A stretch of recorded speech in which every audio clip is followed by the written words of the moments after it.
They also want to add statins and Prozac to the water.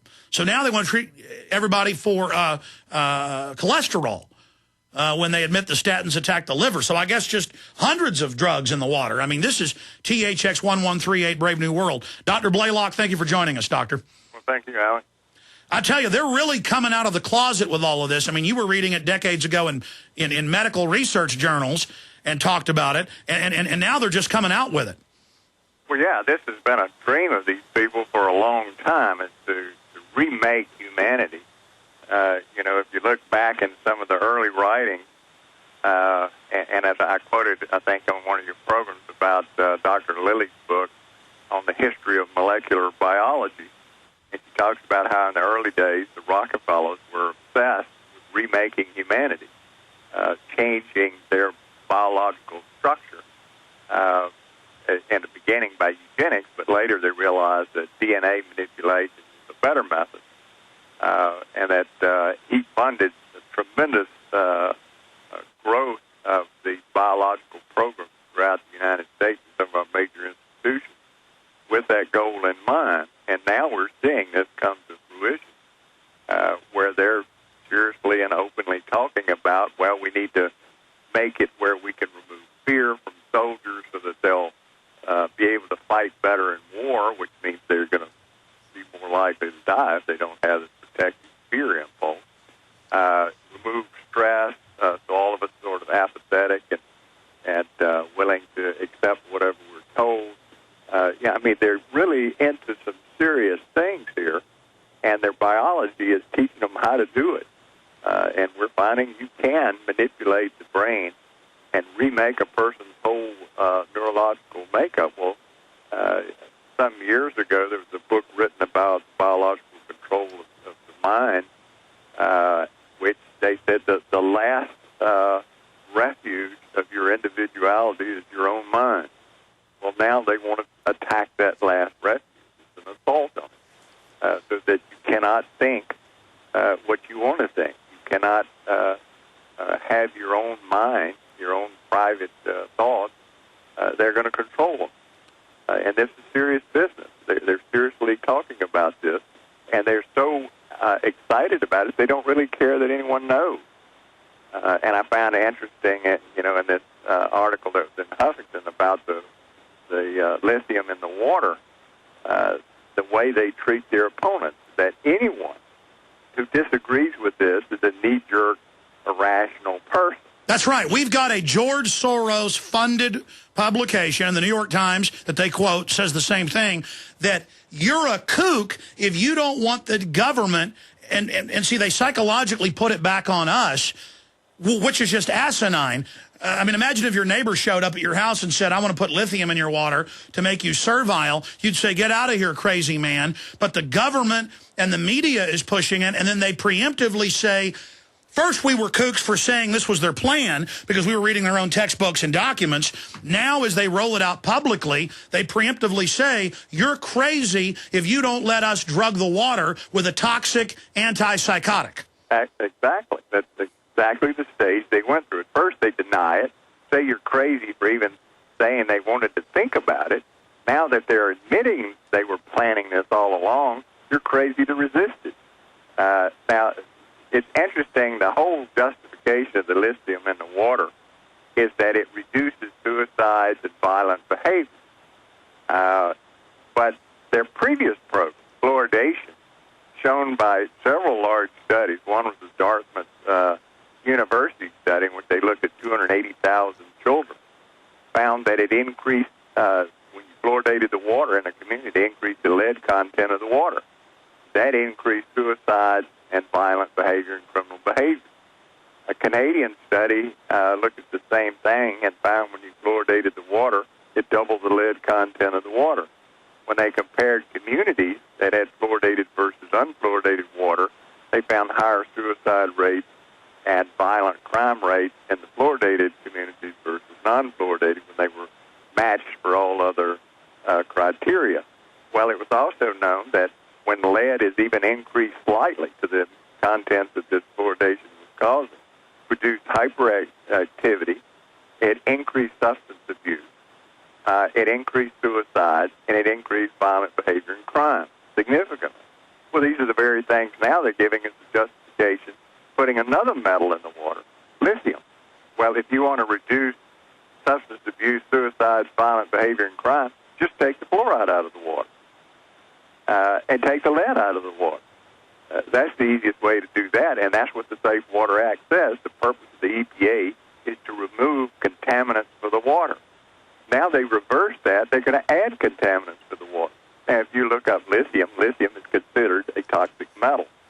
Now, in the concentrations they're proposing using, yes, it does have some beneficial effects on brain protection, brain growth, reversal of neurological conditions, reductions in suicide, all of these things they're claiming. But there's a lot of problems that we learn from the fluoridation idea of putting it in water. Number one, there's no consideration of the interactions of lithium with the other components of water and contaminants. Well, that was my next point, studying biology. And, of course, you are a top brain surgeon researcher, know a lot more than I do, but just studying when you have a bunch of chemicals mixed together, they have a magnifying effect on each other, correct? Yeah, we call it synergistic toxicity. But, water has organochloride compounds in it, which are toxic themselves, has industrial chemicals, pesticides, herbicides, other metals. And we know that lithium is a highly reactive metal, just like fluoride.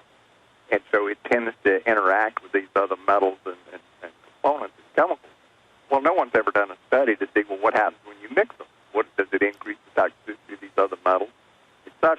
Well, we did find that with fluoride. Unknown at the time when they first proposed putting fluoride in water, fluoride highly reacts with aluminum, forms an aluminum fluoride complex, which is a powerful G protein receptor stimulator. Well, I don't want to take a drug that stimulates my G proteins because that can make breast cancer grow faster, other cancers. It can have all kinds of neurological effects. But that was something that they found out decades later. Well, what are we going to find out about lithium decades later? Well, the point is, government has no business saying, we're going to calm you down and put an antipsychotic in the water. And from my research, just reading the basic encyclopedia on lithium, it's similar to fluoride in that it builds up in the body, large amounts of it, and so that over time, in fact, I was reading when they start dosing people with lithium, a lot of times it even takes a few weeks to build up until it's at the full dosing point. Well, and at that point, it becomes a highly toxic metal, and there's been quite a few fatalities associated with lithium accumulation. Now, that was also the problem we had with fluoride. They were, in the very beginning, and even now, they said, well, gee, it's only 1 part per million. Well, actually, the fluoride in water is the greatest source of fluoride toxicity in the environment because you drink a lot of water.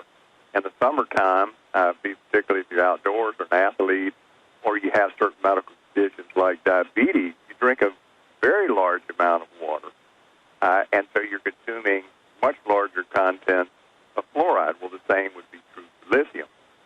Your intake is going to be much higher if you put it in water than if you just have it in natural sources, primarily food. Also, what's forgotten about this, and the same thing happens with fluoride, when you put a metal in the water purposely, and then you water your plants with it, your vegetables, your gardens, that you're going to eat these fruits and vegetables that are watered with the lithium-enhanced water, the plant accumulates the lithium, so then you're getting bioaccumulation. The longer you do it, the higher the content. And for those that don't know, that's just like the food chain where you don't eat swordfish because it's got hundreds of times the mercury that a smaller fish has because it's on the top of the food chain. And in the last 5 years, they've approved, and it's being widely used, sodium fluoride as a pesticide on crops, and they admit it bioaccumulates through the cell walls of the plants, and so there's massive levels, and thousands of foods don't have 1 part per million, that's mixed in with the water that's used in their production. They're actually adding upwards of 900 parts per million in TV dinners, in powdered eggs. That's all authorized by the Food and Drug Administration. And then you have the toothpaste that the children are using, very high levels of fluoride. Then you look at how the term sodium fluoride is a catch-all for hundreds of chemicals that they put in the water. I mean, it's just incredible. Well, and you have fluoridated medications. We're now exposed to so much fluoride. We've exceeded recognized safety limits that are recognized by everybody, EPA, FDA, the ADA even recognizes that at those levels, there's no question of toxicity. Well, certain parts of the brain accumulate doses or concentrations of fluoride that are several hundred parts per million, which everybody agrees is toxic. Now, they even use fluoridation as an example. Oh, look how successful fluoridation was. Well, we have poisoned millions of people with fluoride. It induces arthritis, bone fractures, infertility, neurological disorders. I mean, the list goes on and on. Cancer, it stimulates cancer growth. All of this is ignored by the public. And the mainline government university studies admit macular degeneration. So if it's eating and destroying the cells in the eye, which is connected to the brain, as you know, doctor, what is it doing to the brain? Well, we have evidence of brain damage by fluoride fluoride accumulation. That was done by Dr. Molnick.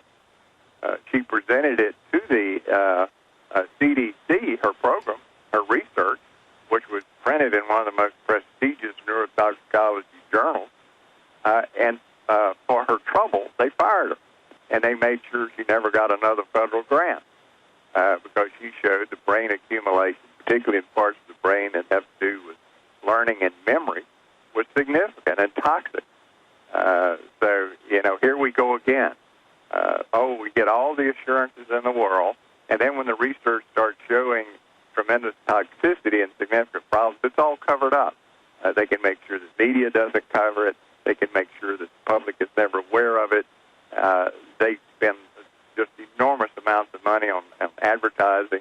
For instance, in this article about the virtues of lithium, they quote the EPA that fluoridation of the water is one of the 10 greatest advances in medicine in history. Well, the studies, every study that has been done in modern times has shown fluoridating water does not reduce cavities at all. In fact, a number of studies shown that it increases dental caries. And, Doctor, as you know, in the last 10 years, 3 separate times, the head of the EPA and FDA, they all joined together, their top scientists, over 90% of the Food and Drug Administration toxicologists signed an open letter in 2000, in 2004 again. I've had them on the show, top chemist, toxicologist, and they explain that it's not just fluoride, it's other chemicals being added, and that they know it's hurting people, but the government still won't remove it. But then when you, as a top brain surgeon, come on and explain this to people, the system just responds by laughing at us. But the controllers know what they're doing. I mean, look at 110 years ago, the founder of the Rockefeller dynasty was funding Pinkerton Security to literally Gatling gun protesters all over the country, to go in Colorado and massacre whole groups of families that had struck claims on gold mines that was their property. And these guys openly talked about a scientific dictatorship. They went and funded scientists to come up with systems to take over education, to dumb people down, and to drug them, to make them servile. And 110 years later, we say, why can't the American people get angry and get upset? Because there's mercury in the vaccines. There's bisphenol A in all the packaging. They're now admitting, yeah, we want to put lithium in. The fluoride isn't working enough. Stay there, doctor. I want to talk about how fluoride and lithium affects the brain and makes people servile. It's just so incredible that they're out in the open with this now.